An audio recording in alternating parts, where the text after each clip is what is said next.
Assalamualaikum warahmatullahi wabarakatuh.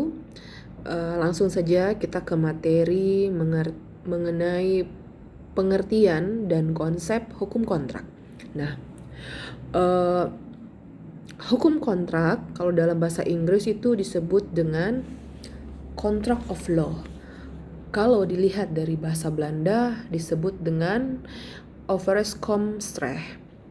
Nah, kontrak kalau menurut pengertian kontrak menurut Boyles adalah hukum kontrak adalah hukum yang mengatur yang ada kaitannya dengan pelaksanaan perjanjian atau persetujuan.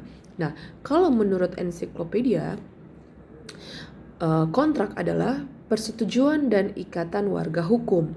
Nah, jika kita lihat di sini, hukum kontrak ini adalah salah satu dari sumber perikatan. Nah, sebagaimana yang sudah Anda dapat di semester 3 mengenai perikatan yang terdapat dalam buku 3. Nah, sekali lagi kontrak di sini adalah salah satu sumber perikatan atau bisa dikatakan perjanjian. Nah, persetujuan, jadi perbedaan antara perjanjian dan persetujuan. Kalau perjanjian ini adalah salah satu sumber perikatan atau disebut dengan kontrak. Nah, kalau persetujuan ini adalah salah satu sahnya kontrak. Sampai di sini paham? Oke, sekali lagi. Kontrak atau katakanlah perjanjian adalah salah satu sumber perikatan. Sementara persetujuan, setuju atau tidak Anda melakukan perjanjian atau kontrak, ini adalah salah satu sahnya kontrak. Atau kalau dalam KUH Perdata ini terdapat pada pasal 1320 KUH Perdata. Nah, berikut adalah unsur-unsur dalam hukum kontrak mengenai Van Dan. Ya, menurut Van Dan, hukum kontrak itu ada 4 unsur. Yang pertama adalah kaidah kontrak. Kaidah hukum. Dalam kaidah hukum ini, kalau menurut kaidah hukum ini, kontrak itu ada 2 jenis. Yang pertama, hukum tertulis, dan yang kedua, hukum tidak tertulis. Kalau hukum tertulis, bisa Anda dapatkan pada peraturan perundang-undangan, traktat, dan jurisprudence. Nah, kalau hukum tidak tertulis, itu kalau kaitannya dengan kontrak itu ada bisa Anda lihat dalam jual beli lepas.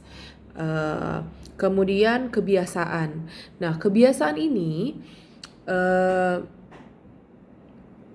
atau dari jual beli, lepas, dan kebiasaan dan lain-lain yang berkaitan dengan kontrak yang tidak tertulis ini adalah konsepnya ini berasal dari hukum adat atau bisa saja kita katakan dengan kebiasaan, atau yang namanya kebiasaan itu lahir secara turun-temurun, sudah ada sejak dari dulu zaman dahulu dari nenek moyang, selama kebiasaan itu tidak bertentangan dengan undang-undang atau dengan aturan, baik aturan negara maupun agama atau aturan lainnya.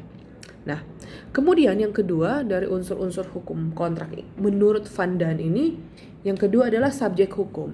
Subjek hukum di sini yang melakukan kontrak atau disebut dengan reh person. Ini subjek hukum di sini ada 2. Yang pertama kreditur atau orang yang berpiutang, kemudian yang kedua adalah debitur atau orang yang berutang. Nah, unsur yang ketiga dalam hukum kontrak adalah adanya prestasi. Nah, prestasi di sini ada 3. Yang pertama memberikan sesuatu, yang kedua berbuat sesuatu, dan yang ketiga tidak berbuat sesuatu. Nah, ini semuanya harus ada dalam kontrak. Nah, yang ketiga adalah kata sepakat. Kata sepakat seperti tadi yang sudah saya jelaskan ada pada pasal 1320 KUH Perdata. Nah, yang kelima adanya akibat hukum. Oke. Selanjutnya mengenai aturan hukum kontrak. Nah, Hukum kontrak ini terdapat pada buku 3 KUH Perdata yang terdiri dari 18 bab dan 631 pasal. Nah, apa saja yang terdapat dalam buku 3 mengenai kontrak? Yaitu antara lain perikatan, kemudian hapusnya perikatan, kemudian ada jual beli, ada tukar menukar, sewa menyewa, ada persetujuan melakukan pekerjaan, ada juga persekutuan di dalamnya dan lain sebagainya. Nah, selanjutnya ada yang disebut dengan asas hukum kontrak. Asas hukum kontrak ini ada 5. Yang pertama, asas kebebasan berkontrak. Itu ada pada pasal 1338 ayat 1. Yang kedua, asas konsensualisme.